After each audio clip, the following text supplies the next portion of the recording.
Pluralidad. La universidad no solamente debe reflejar al país, sino iluminarlo. Pedagogía. La comunicación y la información no se pueden dejar en unas pocas manos. Razón. Disentir es un privilegio de la libertad. Opinión. La academia ha mostrado compromiso y desarrollo en las propuestas que le hace al país. Análisis. Los colombianos no habíamos visto en su dimensión el conflicto. Debate. Nosotros los académicos tenemos el vicio de preguntar por qué. La fuerza de los argumentos.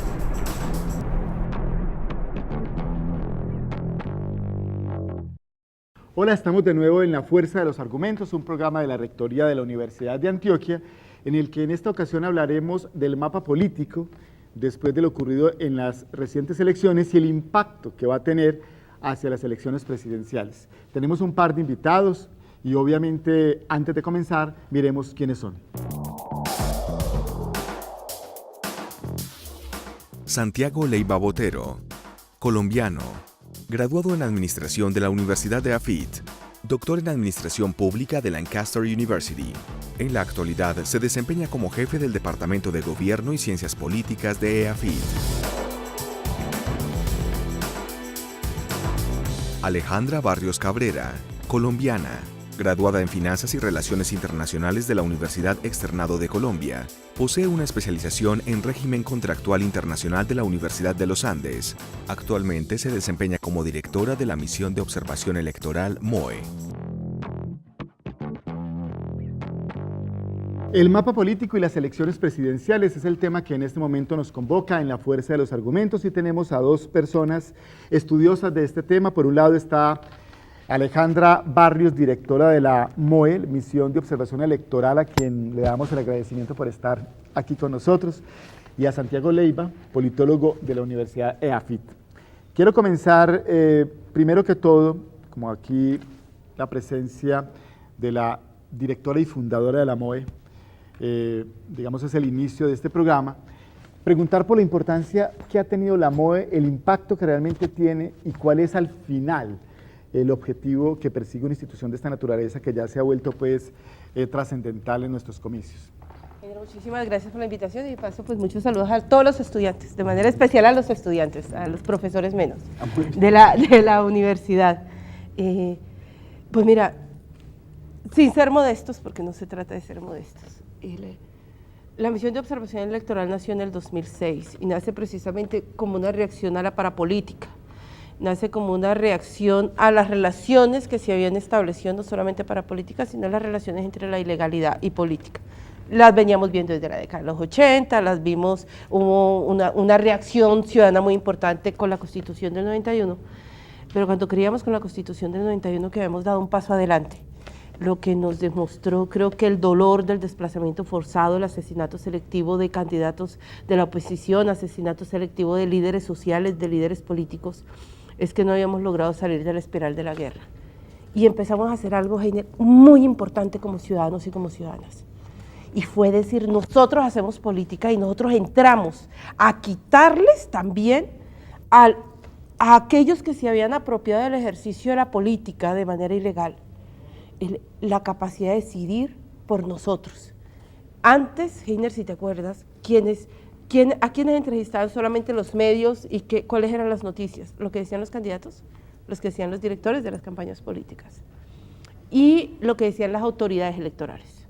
Y al ciudadano solamente le ponían el micrófono para preguntarle, ¿usted qué opina de? Y va a votar. Cierra. Hoy en todo el país hay ciudadanos y ciudadanas, algunos de universidades, otros de organizaciones sociales, hablando de política, haciendo control político y poniendo estándares sobre lo que debería ser nuestra cultura democrática. ¿Por qué no habían hecho eso antes las universidades? Que uno pensaría que tienen un papel trascendental, profesor Santiago. Bueno, yo creo que hay que señalar que la ciencia política es una de las disciplinas más jóvenes de las ciencias sociales. Solamente hacia 1993 el país cuenta con el segundo pregrado en ciencia política y realmente del 90 para acá es que aparecen los hoy más o menos 30 pregrados en ciencia política existentes. Entonces la comunidad realmente que se preocupa por la ciencia, lo político, por estudiar los fenómenos políticos y por dar una visión un poco más científica que no es la de los que hacen política, no es la de los políticos, realmente apenas se está formando en el país en las últimas 3 décadas. Entonces yo creo que justamente fenómenos como el de la MOE y muchos otros que han aparecido, creo que reflejan que en el país estamos empezando a entender la política también de una manera un poco más independiente, científica, y que se puede hablar un poco al margen de la voz también de los políticos y del Estado, porque estamos hablando de una organización de la sociedad civil. Gracias a la existencia de estos institutos o instituciones que trabajan con la percepción y lo que pasa durante un proceso electoral, uno podría preguntarse si nosotros tenemos más o menos garantías a la hora de votar con transparencia en este momento o antes de que existieran esas instituciones o estudios relacionados con ese seguimiento. Uy, no es fácil la pregunta, porque mira que no es un tema de garantías, digamos, realmente no es un tema de garantías, creo que es un tema de mayor conciencia como cuando ciudadanos nos acercamos al ejercicio del proceso electoral. Es decir, hoy como tenemos tantos ojos puestos y tantos ejercicios de control político, los ciudadanos cuando reaccionan frente a algo, y además porque hay más medios de comunicación, ¿no? Yo cojo y empiezo con Twitter, y empezamos a dar lora con Twitter, y en Facebook, y tomamos las fotos, soy el gran hermano, también es la ciudadanía. Lo que logramos hacer es una mayor presión para mejorar la calidad de los certámenes democráticos y de participación ciudadana. Y creo que es hacia ahí donde estamos avanzando. En términos de garantías, nos toca madurar muchísimo, y si estamos hablando de garantías a las organizaciones políticas de minorías y de oposición, ahí sí tenemos bastante que trabajar, porque pues obviamente hoy en el país no existen. Yo añadiría que pensar garantías como equivalente a que todos los electores funcionen bajo el marco de un voto de opinión independiente, también es un poco iluso, porque tenemos un país muy diverso y sobre todo un país con órdenes institucionales y órdenes políticos muy diferentes. Podemos pensar en lugares como el Putumayo, lugares diversos de Antioquia, donde hay otras economías, que no es la economía de mercado, urbana, moderna, sino que es la economía del oro informal, la economía de la coca, la economía, digamos, que son espacios donde el asunto no es tanto de garantía, sino que realmente hay unas fuerzas reales de poder que funcionan de una manera distinta, y que por más que pongamos el voto electrónico, el voto como ustedes quieran, esas fuerzas no van a desaparecer. Pues mira que lo que dice Santiago es muy importante. Quizás uno de los mayores problemas que hay en los procesos electorales cuando hablamos de compra y venta de votos es que hay muchísimos municipios en este país, yo creo que más del 90% de los municipios, donde el mayor empleador es el Estado. Entonces, al ser el Estado el mayor empleador es la autoridad local. Y si yo tengo, los únicos trabajos que tengo son las 2, 3 secretarías, ser el conductor del bus, ser la profesora del colegio y hacer parte de la ayuda que se da en el centro de salud, pues a mí lo que me conviene es lo que me diga, si usted es el alcalde Heiner, pues es decir, yo necesito seguir este trabajo porque no mi otra opción es montar una tienda o irme a trabajar en el rebusque. Entonces, esa falta de libertad que también lo atan los temas económicos es lo que genera esa dependencia en temas de compra y venta de votos, en temas de constreñimiento al elector, porque el ciudadano en últimas no tiene mucha libertad de acción. Cuando tienen que existir instituciones de esta naturaleza, eso de alguna manera lo que está traduciendo es que hay debilidad por parte del Estado, porque uno, si va a la Constitución, pues no tendrían por qué existir instituciones por fuera de la norma máxima que está en la Constitución, que debería garantizar ese tipo de cosas. Vuelvo a la pregunta, ¿esa existencia lo que evidencia es un vacío? Yo creo que evidencia que pues instituciones como el Consejo Nacional Electoral, que por ejemplo deben supervisar las cuentas de las campañas, son instituciones que finalmente son de índole pues, político, tienen representantes de los partidos y por lo tanto pues muchas veces no, simplemente reflejan las fuerzas mismas del Congreso. Entonces tenemos una institución electoral que debe vigilar, digamos, el asunto de las elecciones, pero que a su vez representa las fuerzas que están en el Congreso. Entonces yo creo que ahí es cuando instituciones como la MOE, digamos, entran como una voz alternativa independiente de las fuerzas políticas que están en el Congreso. Alejandra, ¿qué piensa usted?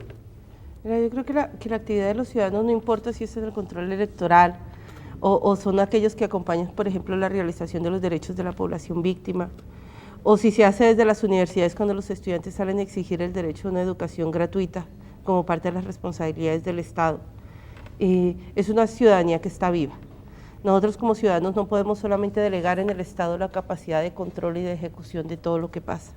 Ser ciudadano también significa comprometerme con lo que está pasando, hacer parte de, es decir, yo no habito Colombia, yo vivo en Colombia. Y al vivir en Colombia siempre se necesita ese ejercicio de ciudadanía donde empezamos a decir qué está bien, qué está mal.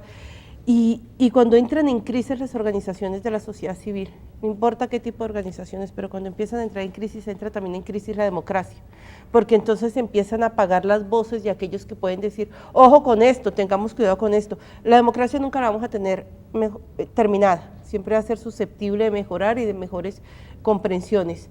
El trabajo de la sociedad civil es ese, es poder establecer un diálogo organizado con quienes tienen el poder y tienen la capacidad de la toma de decisiones para mejorar entre todos el Estado que estamos construyendo, la ciudadanía, las ciudades, la democracia, las leyes, las reglas de juego que estamos haciendo. Entonces, hace falta las voces desde la academia, hace falta las voces desde la disidencia, y vivir la ciudadanía es eso, es estar presente, comentar, criticar. Nunca, por más leyes que tengamos, así sean las mejores, vamos a terminar un proceso social que siempre es construcción. Ahí hay un punto, Heiner, que yo quisiera también invitar a Alejandra que nos contara un poquito de esto, y es sobre las capacidades reales que tiene el Consejo Nacional Electoral para entender, por ejemplo, la financiación de las campañas. Yo creo que hay un asunto donde, cuando nos preguntabas justamente sobre si había debilidad estatal, yo creo que la debilidad estatal está relacionada también con el asunto de la voluntad política, hasta qué punto realmente el país, el Congreso, digamos, le ha apostado a fortalecer ese Consejo Nacional Electoral. Mi percepción es que son muy pocos funcionarios, que les cuesta demasiado salir a las regiones, que realmente dependen de terceros, que a la hora de, por ejemplo, de procesar la información de financiación, cuando les llegan todas estas cuentas, son sumamente débiles. Entonces me parece muy importante, es que yo creo que sí hay una falta de voluntad política para fortalecer las instituciones de control. No sé, Alejandra, ¿qué? Yo creo que una de las primeras reformas que hay que hacer es la del Consejo Nacional Electoral, eso no se mantiene solo. Es decir, eso no se para en tres patas, lo del Consejo Nacional Electoral, y es porque fue construido de una manera a partir de un acuerdo político, es decir, quienes hacen el seguimiento, la revisión y quienes son los responsables además del control de las organizaciones políticas son elegidos por las mismas organizaciones políticas al interior del Congreso a partir de la lógica de mayorías. Bueno, esa es esta introducción acerca de la misión que tiene esta misión y que tienen las instituciones. Yo voy a entrar directo a preguntarles cuánto vale un voto en el país. Alejandra. Pues en términos económicos, en este proceso electoral, nosotros estábamos hablando de valores que podían ir dependiendo de la región, 360.000 pesos y 50.000 pesos, todo dependiendo de la competencia electoral que hubiera en las diferentes regiones. Es decir, para este proceso electoral pasó algo absolutamente perverso, varias cosas que se sumaron y es cuando termina teniendo un producto que posiblemente podía tener cosas maravillosas y termina saliendo una cosa así como toda horrible, toda mostrenca. Y es el tema de aumento del umbral al 3%, eso generó un efecto indeseado que fue el susto que tuvieron algunas organizaciones políticas y eso generó a que hubiera una competencia más fuerte por la votación. En segundo lugar, la competencia que se da dentro en el voto preferente. Entonces hace que la única forma que yo tengo para quedar, o te quemas tú o me quemo yo, te quemas tú, pero esa diferencia que la hace, la cantidad de plata que podamos meter o en propaganda o en compra de votos o sencillamente poder efectuar actos públicos. Y eso sumado a la incapacidad que se tiene, que ya estaba señalando Santiago, digamos, de las autoridades de hacer un control efectivo a las campañas políticas, pues generaron que tengamos un proceso electoral, que tengamos unos resultados electorales en los que ninguno de los candidatos, o creo que muy pocos, se pueden sentir contentos. ¿Cuánto vale un voto no desde el punto de vista económico, sino, es decir, desde el punto de vista democrático? ¿Se podría tratar de ilustrar un poco el significado de eso, es decir, de perder un voto? Pues yo creo que de alguna manera cuando se deposita un voto también las personas están demostrando sus intereses políticos, están decidiendo, digamos, aquellas prioridades y de alguna manera el costo de comprar un voto es ceder justamente esas preferencias, esas decisiones a terceros que básicamente quedan con el poder de tomar decisiones sobre el presupuesto público y sobre el Estado sin tener ningún tipo de representación y relación con el elector. Digamos, ya compraron el elector, ya se rompe, digamos, una relación básica de un sistema democrático que es la representación política. El resultado de eso, entonces, uno lo podría aterrizar en la siguiente pregunta. ¿Quiénes son nuestros congresistas elegidos? ¿Y qué parte de esos congresistas creen ustedes, con base en sus estudios, provienen de votos de esta naturaleza? Pues que no fueron espontáneos ni de opinión, sino comprados o forzados. Pues tenemos, esto lo va a atar al tema de compra de votos y lo va a atar al tema que veníamos hablando de algunos congresistas que no se sienten además como muy felices con los resultados obtenidos, porque lo que se movió en esta campaña fue dinero a chorros. Eso pasa por ahí por el tema de comprar una curul. Quizás uno de los momentos más críticos del proceso de los procesos electorales que hemos tenido fue el de la parapolítica. En el 2010 yo creo que habíamos logrado unos avances, solamente teníamos 31 senadores investigados, que equivale pues al 30% de las curules, lo que equivalía a 1.900.000 votos. Y eso se venía bajando, 2006 37 investigados, es decir, veníamos bajando, pero lo que ha demostrado nuestra clase política es una capacidad de reacomodarse. Hoy tenemos 15 senadores investigados de los elegidos, 23 miembros, herederos o familiares de las casas políticas, y si quieres ahora ampliamos un poquito el concepto de las casas políticas locales, de poder político y representación política, y si en el 2010 hablamos de 1.900.000 votos, hoy estamos hablando de 2.500.000 votos, y el 38% de las curules del Senado de la República. Eso significa que dimos un paso para atrás si sumamos quienes tienen investigaciones y los familiares de aquellos que hoy están condenados o están en proceso de investigación. Y damos un paso para atrás porque lo que creo que hoy está pasando es que primero hay que reconocer una realidad. Hay unas estructuras locales que ya se posicionaron, que fueron construidas a través de relaciones entre política y legalidad, que fueron construidas a través de toda la sangre derramada en desplazamiento forzado, asesinato sistemático de oposición política o de contradictores políticos, que tuvieron la capacidad de reacomodarse, y hoy no es la relación entre ilegalidad y política como lo veíamos cuando hablábamos de parapolítico, y no vamos a encontrar ese esquema. Hoy lo que vamos a encontrar es un esquema donde el botín es los recursos del Estado, donde el botín por el que se va es lo que genera la capacidad de tener poder político en determinado municipio o departamento. Y solamente para ponerte un ejemplo, nosotros vamos a hacer una checklist por si quieres algún día ser candidato para decirte qué tantas opciones tienes. Pero por ejemplo, hoy uno de los temas que da más opciones para quedar elegido es si tienes un familiar siendo gobernador o alcalde. Entonces ahí ya te vamos a poner una carita feliz, 5 caritas felices que puedes quedar muy elegido. ¿Y eso qué significa? Que las administraciones públicas están poniendo al servicio de candidaturas, no obstante la ley diga, los funcionarios públicos no pueden participar en política. ¿Qué descripción podemos dar de los congresistas recién elegidos? Pues un poco como acabando con la construcción de ese escenario que Alejandra nos mencionaba, yo quisiera como explicarle a los televidentes que realmente el escenario que plantea el voto preferente, si ustedes recuerdan las sábanas, digamos, los que llaman las sábanas pues, del tarjetón electoral, son muy grandes y cada uno puede escoger allí no solamente el partido, sino el candidato. Entonces lo que tenemos es un escenario de competencia política donde al Senado pues teníamos alrededor de 600, 700 candidatos. Alejandra debe tener el número exacto, pero piensen ustedes por un momento lo que significa 700 mensajes, 700 competencias, 700 personas que están realmente tratando de buscar el voto. Entonces, ese escenario es un escenario que necesariamente hace justamente llegar al votante más costoso, más difícil. Se destacan 3 o 4 o digamos 10 congresistas que alcanzan a tener figuración en la televisión nacional, que alcanzan a tener voto de opinión, pero detrás de ellos, digamos, vienen algunos poderes, estos que Alejandra señalaba ahora como unos poderes regionales que tienen relaciones con gobernadores, alcaldes o familias o casas políticas regionales, y también unos que yo diría tienen una relación mucho más abierta y cercana con la ilegalidad o la criminalidad, digamos, abiertamente. Entonces, creo que los perfiles irían alrededor de eso, pero el matiz de fondo o el escenario de fondo, esa es la competencia política tan intensa que existe.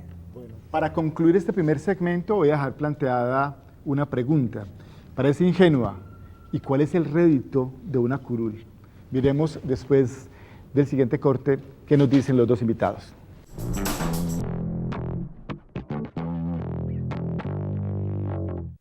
Nos acompañan Alejandra Barrios y Santiago Leiva aquí en La Fuerza de los Argumentos y hemos dejado planteada una pregunta alrededor de cuál es, ingenua obviamente, cuál es el interés o el rédito económico o en materia de poder que deja una curul.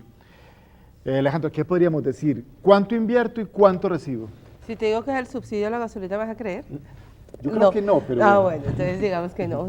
Chuleemos eso y sigamos.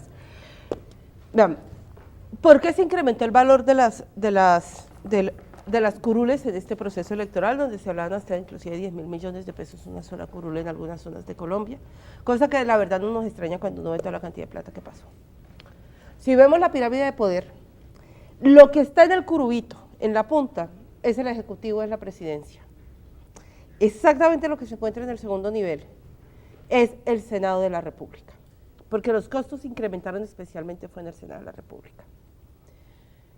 Como se dejó de un lado, y espero que así haya sido realmente y no que me lo esté soñando, o perdió intensidad la relación entre ilegalidad y política, ilegalidad armada y política, como pierde intensidad porque se exponen, está la reforma política del 2009, todas las sanciones de la 1475, los partidos políticos ya no se quieren enredar en eso, tuvimos 8 sillas vacías nomás en este proceso electoral. ¿Qué es lo que queda? Otro botín, que es el del Estado, que era lo que estábamos hablando ahora, las administraciones locales. Cuando yo soy senador y cuando yo voy por el Senado, que voy por esta segunda franja de la pirámide, yo tengo la posibilidad, si llego al Senado, de irme de compras, pero nacional, es decir, a mí me gusta el ICBF, ¿sí? O puedo pedir un ministerio, el de salud, o puedo pedir todo el manejo de Caprecon a nivel nacional, o puedo pedir el manejo de toda una caja en donde hay subsidios, por ejemplo, para la educación, o para la vivienda. Mi capacidad de influencia, tanto en términos de contratación, pero también de poder nacional, no regional, eso los tiene la Cámara de Representantes, es tanto que lo que estoy invirtiendo en una campaña esté o no de acuerdo con los topes establecidos por el Consejo Nacional Electoral, me da unos réditos que son del tamaño del Estado, es decir, de la nación. Por eso el debate que se presenta pues no es un debate menor frente a los cupos indicativos y la relación que tiene con los congresistas. Ese no es un debate menor y yo creo que ese es un debate que uno no puede despachar solamente diciendo eso es ilegal, sino que es un debate que en este país tenemos que dar seriamente porque este no es el primer gobierno en el que pasa. Eso es el famoso computador de Palacio, solo que ahora sí lo vimos. Alguien cogió y sacó la USB y mandó imprimir y lo repartió. Ese es el famoso computador del Palacio. Desde que yo me acuerdo, desde que estaba chiquita, yo me acuerdo haber escuchado que en el Palacio había un computador donde se ponían contratos, se ponía plata y eso ayudaba a tener poder político y daba músculo. ¿Qué podemos decir? Pues yo creo que hay un cambio donde efectivamente la distribución política del presupuesto a nivel nacional se ha vuelto más importante. Si nos devolvemos unos años para atrás, al contexto del 90 por allá, cuando inicia la descentralización política, de lo que se trata ese periodo inicialmente es de llevar el presupuesto con fórmulas automáticas a las regiones, es decir, no se necesitaba intermediación política, el presupuesto de la salud, de la educación, del saneamiento básico, se distribuía automáticamente a las regiones. Resulta que en el año 2000 y 2001, justamente con Santos como ministro de Hacienda, una reforma política y una reforma, digamos, financiera, y esa reforma lo que hizo fue empezar a recortar el presupuesto de la descentralización y a incrementar, digamos, el presupuesto de libre destinación de la nación. Entonces, en ese sentido es que ya en la presidencia de Uribe empezamos a ver una figura muy importante, que era la figura de los consejos comunales. Era el presidente distribuyendo el presupuesto, pero ojo que el presidente Uribe tenía unas estrategias muy particulares, a él le gustaba de alguna manera saltarse a los congresistas, competir con ellos, ir a las regiones, intermediar directamente con los alcaldes. Santos, por el contrario, digamos, utiliza la figura que Alejandra señalaba, la figura de los cupos indicativos. Básicamente, al inicio de su gobierno, llama a los congresistas y les dice: señores congresistas, conmigo nos vamos a tratar amigablemente, no les voy a competir, ustedes van a ser mis intermediadores, ¿qué necesitan? Y, digamos, los instala como los intermediadores. Entonces, los congresistas en este último periodo realmente están en la cúspide de la pirámide. Son las voces de las regiones los que negocian, digamos, esos cupos indicativos.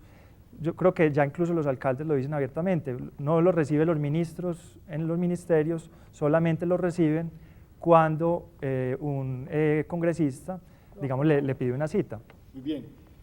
Como de lo que se trata es llegar a una curul, nos da pie, digamos, el programa en este momento para preguntar, ¿el todo vale?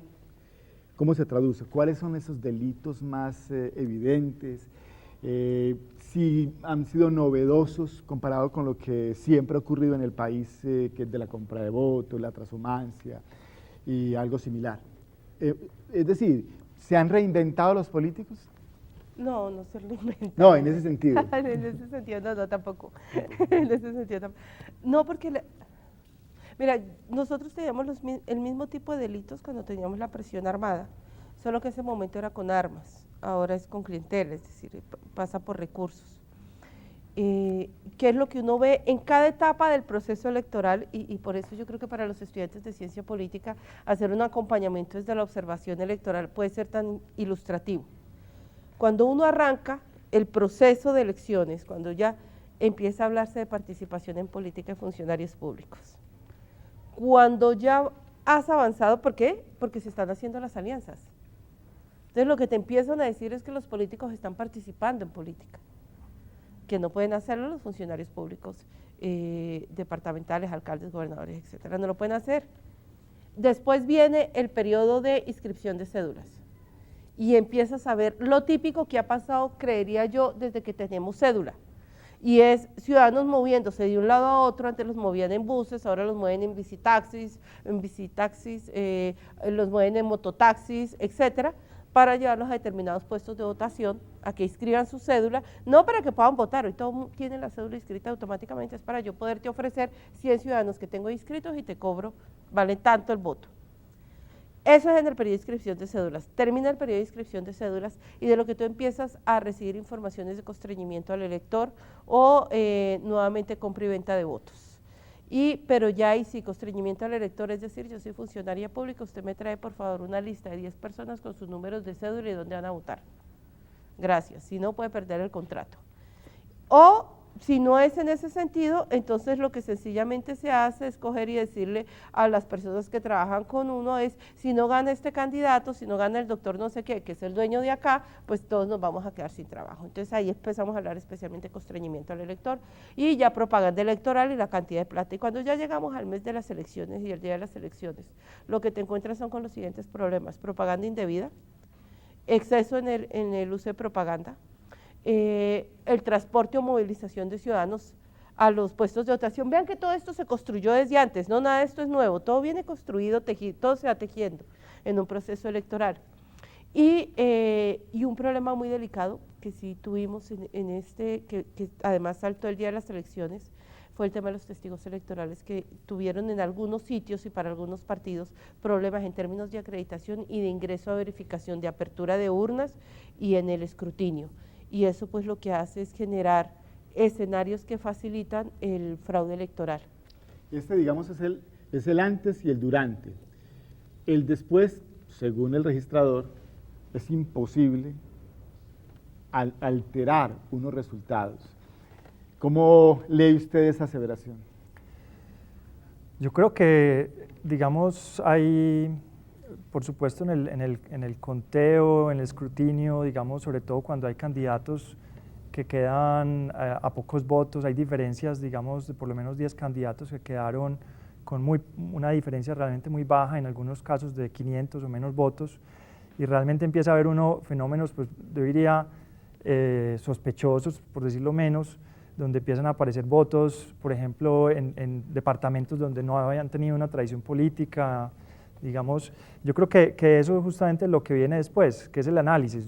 Por supuesto pueden ocurrir cosas durante el escrutinio, pero digamos también ahí es donde viene yo creo que el papel de las organizaciones que vigilan y yo creo que ya pues el país ha visto como en ocasiones anteriores todos los debates, como por ejemplo de la parapolítica, fueron debates que despertaron un poco desde los analistas, desde la academia. Todo ese debate no nace desde el gobierno ni desde las instituciones públicas, nace desde afuera, y yo creo que cosas como esta pueden ocurrir de nuevo y seguramente las seguiremos viendo en los próximos meses. Ese a posteriori, que usted no lo tocó, ¿cómo lo evalúa? Es un posteriori muy difícil. El postelectoral es muy difícil. Te lo voy a decir en términos también de organización de la misión de observación electoral. A nosotros nos toca prepararnos más para el post. Pero es que resulta que el post se hace en días hábiles. Nuestros observadores son observadores que son voluntarios, que con mucho gusto pueden estar sábado y domingo, pero pues el lunes todos trabajan, digamos, todos tienen otras actividades, al menos aquellos, excepto aquellos que por alguna razón estén interesados en acompañar ese post. Pero yo te lo quiero resumir, digamos, más o menos así. No entiendo de dónde es imposible, no lo he logrado entender, que no se puedan modificar resultados electorales. Algo entonces no he entendido bien en todo este tiempo que llevo trabajando. Lo que yo he visto es que sí es posible modificar resultados electorales, entonces necesito volver a ir a esa clase. Y en segundo lugar, los partidos tienen que prepararse seriamente con los testigos electorales, porque son ellos los responsables, no la misión de observación electoral, no la policía, de vigilar que cada voto cuente y esté bien contado. Los testigos electorales no son para comprar votos, los testigos electorales deben ser para vigilar que sus votos se sean bien contados. Si logramos cambiar la figura que se tiene, estoy segura que van a tener unos mejores resultados, sobre todo en las periferias. Los resultados de las grandes ciudades son unos resultados más ciertos. Volviendo a la maquinaria, digamos, a esa máquina de hacer votos, ¿el concepto de cacicazgo político ha variado? Ha variado y mucho. Digamos que realmente la necesidad de establecer esa relación clientelar surge desde los años 70, cuando por ejemplo el país empieza a ver el fin del Frente Nacional, la apertura de las elecciones y la competencia importante que iba presentando entonces la NAPO. La NAPO, recuerden, casi gana las elecciones del 70. A partir de entonces empieza a desarrollar lo que fue la relación clientelar clásica, digamos, el intercambio de favores por votos. Ahora, básicamente, después, en los años 90, a raíz de la Constitución del 91, se abre se da la apertura política, hay fenómenos nuevos como el tarjetón dificulta, digamos, inicialmente la continuidad, muchos de esos caciques clásicos, digamos, caen. En Antioquia, digamos, varios de esos caciques tradicionales dejan de tener poder político justamente por esos cambios. Pero entonces, digamos, surgen otras maneras de constreñir o limitar, digamos, la competencia electoral. Yo creo que la parapolítica, por ejemplo, fue una manera de limitar la competencia electoral. Ante la posibilidad del voto preferente, ante la diversidad, digamos, que existía, la parapolítica fue una manera de frenar y ponerle, digamos, una restricción por vía armada, digamos, a esa competencia. Hoy en día, digamos, estamos viendo ya no un cacicazgo como el original, tampoco tanto una competencia armada como la de la parapolítica, sino realmente toda una máquina de compra de votos, donde realmente la circulación del dinero, sobre todo en las periferias, empieza a ser más importante. Ahí es donde uno se tiene que preguntar por esa conexión entre la economía política de esos territorios periféricos con los recursos, porque los recursos, le añadiría yo a lo que ha dicho Alejandra, no solamente salen del Estado, sino que realmente en las periferias de Colombia hay negocios, hay economías políticas alrededor del oro, de la coca, de diferentes minerías, de la tierra, etcétera, y a esos poderes les interesa realmente seguir ejerciendo la dominación de esos territorios. La dominación del territorio también significa protección de esos negocios, no solamente para extraer rentas del Estado, sino para proteger. Ante ese escenario, tendría que traer a colación la primera reacción del Centro Democrático, haciendo alusión a lo ilegítimo de este Congreso. Coincide ¿Coinciden ustedes frente al escenario que estaban hablando, obviamente, pues, de delitos, de transhumancia, de constreñimiento al elector, en el concepto de Congreso ilegítimo, Alejandra? No, yo no puedo, digamos, tenemos muchas coincidencias frente a los que vimos las elecciones. El Centro Democrático vio las elecciones, vio lo que pasó, yo también vi lo que pasó, creo que vimos las mismas cosas. Pero no podemos decir que todo el Congreso es ilegítimo, es decir, porque eso es cuando uno señala que todo está mal, todos son corruptos, todos hacen las cosas mal, pues sencillamente no está poniendo unas responsabilidades donde creo que tiene que poderse poner en este proceso también electoral responsabilidades. Aquí hay congresistas o candidatos que hicieron su tarea, hicieron una tarea bien hecha, cumpliendo las reglas de juego y quedaron elegidos. Que sí hay que trabajar, y yo sí creo que es donde nos identificamos completamente con el Centro Democrático, aquí tenemos que avanzar hacia una reforma política y electoral. De fondo, en este proceso electoral pasaron cosas, y es lo que hemos venido diciendo a lo largo de este programa, es decir, hubo compra de votos, hubo recursos, pero eso no significa que todo el Congreso es ilegal, no, y creo que sería completamente irresponsable que desde la MOE señaláramos eso. Hay unas votaciones, digamos, hay unas votaciones que tienen peso propio, y arranco desde el mismo señor Álvaro Uribe Vélez, o al menos que ellos mismos me digan que esos votos que tuvieron son ilegítimos, que no corresponde a un ejercicio de la política. Aquí hay votos también como los de Antonio Navarro, como los de Vías Morales, como los de Claudia López, como los de Iván Cepeda, digamos, aquí hay una cantidad de gente que no alcanzo a nombrar, pero me falta una lista, que hizo una competencia electoral dentro de el voto de opinión, o algunos con sus propias estructuras políticas, pero legítimas.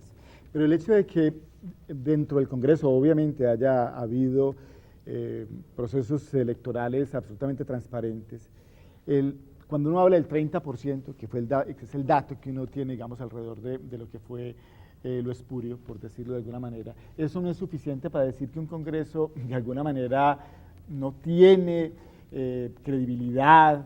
Ese 30% realmente representa, pues, estamos hablando digamos, de un porcentaje muy alto. Entonces, ese concepto de legitimidad, ¿cuándo llega entonces? Es decir, ¿cuándo es ilegítimo un Congreso? Yo creo que hay una relación que me parece compleja entre legitimidad y legalidad. En la medida que abiertamente hay una serie de delitos electorales, digamos que los hemos planteado en esta mesa, pero que a veces esas fuerzas, digamos, regionales que cometen esos delitos electorales pueden tener una alta legitimidad local. O sea, paradójicamente también las fuerzas criminales pueden ser legítimas, digamos, no desde el punto de vista jurídico, no, digamos, poniéndonos el lente del derecho, sino poniéndonos el lente de la política. Podemos estar hablando de fuerzas que frente a unas poblaciones son las fuerzas, digamos, que ordenan la economía, las fuerzas que dan empleo. Piensen ustedes, por ejemplo, vuelvo y juegan en esa economía informal del oro. Entonces tenemos unas fuerzas que son realmente las fuerzas reales de poder, las que mueven la economía, proveen seguridad, dan empleo, y no son necesariamente, digamos, legales. Ahora, esas fuerzas llegan al Congreso. Entonces, básicamente yo creo que estamos viendo que al Congreso llegaron las fuerzas reales de la política real de Colombia. Y en ese sentido yo también añadiría algo más. Esas mismas fuerzas en su momento le sirvieron al uribismo, digamos, para ser elegido. Ahora están al servicio del santismo. Yo creo que esas fuerzas no son ni santistas ni son uribistas. Son máquinas políticas que se ponen al servicio de cualquier, de sí mismas y del gobernante de turno, sea un gobernante de izquierda, de derecha. Es curioso, por ejemplo, justamente si miramos las mayores elecciones del partido de la U, Musa Besaile, el Ñoño Elías, digamos, y las conexiones que tenían con Emilio Tapias. Digamos, Emilio Tapias, digamos, al servicio de un gobierno de izquierda en Bogotá, el Ñoño Elías y Musa Besaile al servicio del partido de la U y Santos. Creo que no están al servicio de nadie, están al servicio de sí mismas y de quien les garantice acceso al poder, contratos, recursos y política. Vamos a ir al último corte. Vamos a dejar planteado entonces qué hacer frente a una situación de esta naturaleza, si ese escenario de alguna manera se va a transmitir a las elecciones presidenciales. Volvemos enseguida.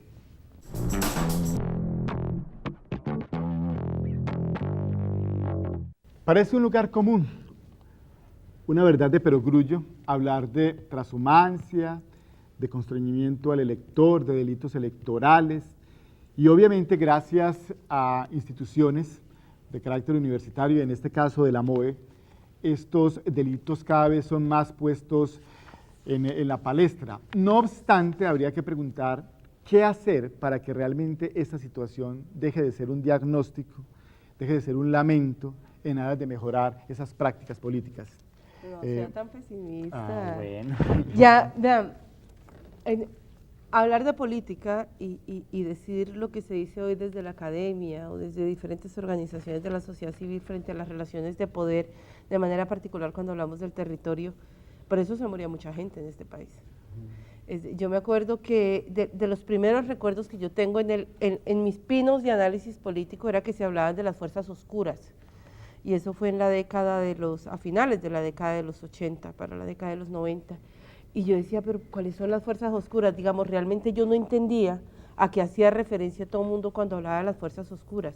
Hoy ya no hablamos de fuerzas oscuras, el presidente por ahí que volvió a hablar una vez de fuerzas oscuras, hoy le ponemos nombre y apellido, se le pone nombre y se le da el nombre y apellido, desde el Congreso hasta las bandas locales y municipales. Entonces, yo sí creo que hemos avanzado en ese sentido, solo que las transformaciones para los fortalecimientos de la democracia en países tan complejos como los nuestros no se dan de un día para otro. Yo insisto, porque esa va a ser además, yo creo que la tarea más importante este año y el próximo. Aquí tenemos que avanzar hacia una reforma política y tenemos que avanzar hacia una reforma electoral. Nos va a tocar hacerla con los mismos que están elegidos en el Congreso, que eligieron ustedes, los que nos están viendo, y nosotros los que estamos aquí sentados. Esos señores no bajaron en ovni y se sentaron en el Congreso de la República, son producto de nuestra precaria, importante, grande, inteligente o no, democracia colombiana. Pero sí tenemos que avanzar hacia unas reformas políticas, eso es clarísimo, esa tiene que ser la tarea este año, pero además con una ciudadanía metida en las reformas políticas, haciendo control político y participando. Si tomáramos una fotografía a lo que pasó en las últimas elecciones y la comparáramos con una fotografía de hace 4 años, ¿qué mostraría esa fotografía?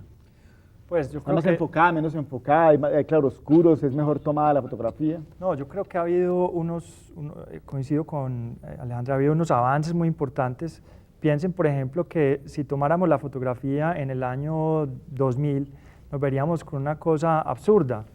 Alrededor de 72 partidos políticos, uno de los sistemas políticos más fragmentados. Para eso creo que ni siquiera existe nombre en la ciencia política, porque la ciencia política habla de pluripartidismo, multipartidismo, pero estamos hablando de sistemas de 5, 6, 7 partidos. Cuando estamos hablando de sistemas de 72 partidos, quiere decir que había muchos congresistas que realmente representaban intereses puntuales. El congresista de los jubilados de Caprecom, el congresista que representaba los intereses muy puntuales de una región. Entonces, algo que ocurre en los partidos, que es que los partidos tienen que negociar intereses para llegar, digamos, a soluciones más colectivas, realmente no ocurría. Las conversaciones se hacían pues, interminables en el Congreso, realmente pasar una reforma al presidente le tocaba negociar congresista por congresista. Entonces yo creo que el país ha ganado algo de orden, los partidos siguen siendo, ya son más grandes, quizás todavía no muy organizados por dentro. Quizás todavía quisiera uno ver que los partidos se pueden autorregular mucho mejor, que el peso de los directivos de los partidos y las responsabilidades de esos directivos son mayores, de tal manera que ellos realmente seleccionen internamente sus candidatos. Y yo creo que el país tiene también una gran pregunta por resolver, y es si la lista cerrada es el futuro a seguir o no es. Digamos, ese es un debate muy grande, un debate que algunos dicen, pero es que con partidos tan débiles, con una organización interna tan débil, ¿quién va a tomar la decisión del orden de la lista cerrada? Entonces llegamos a que se postergue, digamos, el voto preferente. Ese es el debate, y ese es el centro del debate que se tiene que dar ahorita en la discusión de la reforma política. Si nosotros no entramos, aquí hay 3 debates que tenemos que dar. Uno, que tenemos que dar, y solo lo estoy poniendo los temas, no estoy diciendo en que estoy de acuerdo o que no, sino uno, lo que tiene que ver con el voto obligatorio, no volverlo a poner sobre la mesa. Ese es uno de los debates. 2, lo de las listas cerradas y abiertas. Y tercero, la financiación 100% estatal de las campañas políticas. Son 3 temas que no nos gustan, a la ciudadanía no le gusta, yo le añadiría, pero ¿y cuál otro? El fortalecimiento del Consejo Nacional Electoral. Y lo que es la reestructuración de la autoridad electoral. Sí. Pero quiero interrumpirlos para preguntarles, ¿ustedes creen que los ñoños y los Musa Besails estarían de acuerdo en esa ideal reforma política? Es que en ese Congreso, además de que pasó mucha plata, de que se compraron curules, de que todo lo que hemos contado, este Congreso de la República tiene una característica que no tiene el Congreso actual, ni por lo menos los últimos 3 que yo me acuerdo, y es que este Congreso sí tiene jefes políticos. Vamos a ver que no me decepcione, pero en este Congreso lo que sí vamos a ver es que independientemente cómo llegaste y cuántos votos tienes, aquí van a haber unos jefes políticos claros, que no se transan por un desayuno en Palacio, ni por una mermelada, ni por una tostada con mermelada. Son jefes políticos que van a poner discusiones además ideológicas y donde va a quedar claras las diferentes posturas y donde yo creo que van a alinear filas. ¿Quién tiene problemas hoy serios de liderazgo? La bancada más grande, que es la Partido de la U.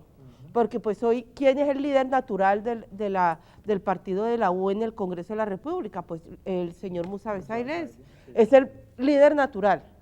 Pero hay otros partidos que tienen unos líderes naturales que van a estar ahí, que uno creo que vamos a pagar inclusive para poder ver esos debates por fin. Vamos a tener tenemos unos señores y unas señoras, digamos, tenemos un exfiscal, tenemos una analista política, tenemos un expresidente, tenemos 2 expresidentes de la Corte Constitucional. La verdad, quien tiene hoy una crisis, tiene muchos votos, pero una crisis de liderazgo es el Partido de la U. De resto, lo que yo veo son jefes y jefas políticos ahí sentados dando debates serios. De todas maneras, yo añadiría algo, y es, creo que le hemos apostado por 20 años a que el cambio de las reglas electorales produce transformaciones de la política. Y creo, pues, para que los televidentes tengan una idea, la Constitución del 91, por ejemplo, bajó el umbral a 50.000 votos, permitió que cualquier movimiento significativo de ciudadanos recogiendo firmas pudiera tener su propia lista, y lo que eso hizo fue la desestructuración y la fragmentación del sistema de partidos, como ya mencionábamos. Luego en 2013 se produce una contrarreforma, se sube el umbral, primero al 2, luego al 3, y estamos ya, digamos, en un sistema de muchos menos partidos. Sin embargo, el cambio de los partidos no necesariamente lleva a que la política sea más limpia o que estos grupos de poder, digamos, tengan unas reglas de juego más claras. Yo creo que en ese sentido no solamente hay que hacer una reforma electoral, sino que hay que plantearse el debate, un debate que me parece a mí más importante, y es la última apuesta de modernización que tuvo Colombia fue la apuesta de la descentralización. Dijimos, la apertura política, el fin del Frente Nacional, la modernización del país, la vamos a hacer alrededor de la descentralización. Pero paradójicamente la descentralización terminó fortaleciendo muchas de estas fuerzas que hoy quisiéramos no tener. ¿Tenemos Congreso o una suma de congresistas? Pues si soy consistente con lo que acabo de decir, espero que se logre construir un Congreso con algunas bancadas. Van a haber otros que no funcionan como bancadas porque la madurez no les ha dado para eso, pero creo, así a ojo de buen cubero, de las 8 organizaciones políticas que hay representadas, por lo menos veo que en 6 van a haber jefes de bancadas, unas bancadas actuando con unas diferencias ideológicas claras, poniendo unas posturas con unos debates muy interesantes. Los otros me los reservo porque no sé cómo van a resolver unos temas de liderazgo, Partido Conservador, Partido de la U, Opción Ciudadana, digamos, esos no tengo claro cómo van a resolver esos temas de liderazgos internos. Yo creo que del Congreso hay que esperar que haya disputas, que haya conflictos. Entonces, si la pregunta tenemos Congreso significa tenemos unidad nacional, yo creo que afortunadamente la unidad nacional en ese 80-85% del Congreso que tenía no va a seguir. Vamos a tener un Congreso con más disputas internas, donde creo que al gobierno le va a tocar trabajar mucho más para pasar reformas, y va a ser un Congreso más interesante. Sí. No puedo terminar este programa al que le falta simplemente un minuto para hacer esta última pregunta. ¿Cuál es el escenario de los congresistas elegidos frente a la elección presidencial? El impacto todavía se puede medir, es posible, está enredado, y si a eso le sumo lo ocurrido recientemente en Bogotá, pues con la destitución de Petro, ¿cómo está eso? No, los resultados, claramente la elección presidencial arrancó una vez se tuvo el mapa político del Congreso, es decir, antes no había elección presidencial, tenemos mapa político de Congreso, Eso ha puesto las cartas de una manera diferente sobre la mesa. Hoy depende mucho de los candidatos. Lo que yo siento es que bueno, apenas estamos arrancando, entonces puede ser solo, y voy a votar solo una percepción, siento que aún no pasan por la piel, digamos, mucho la política pasa por la piel, y siento que los candidatos que hay en este momento todavía no han empezado a pasar por la piel de los ciudadanos, por eso veo posiblemente tanto no sé, no respondo, voto en blanco, quizás no salgo a votar, apenas están arrancando, pero claro que juegan los congresistas. ¿La reelección cómo la ve? Yo la veo que se va a segunda vuelta y que le va a tocar al gobierno trabajarla, porque hay unos partidos muy alineados de la U, un conservador que está en disputa y unos claramente en oposición. Bueno, llega a su fin este nuevo programa de La Fuerza de los Argumentos. Una vez más, muchas gracias a Santiago Leiva, profesor de la Universidad de AFIT, a la fundadora y directora de la MOE, Alejandra Barrios, y a ustedes por estar con nosotros aquí en La Fuerza de los Argumentos. Nos vemos luego.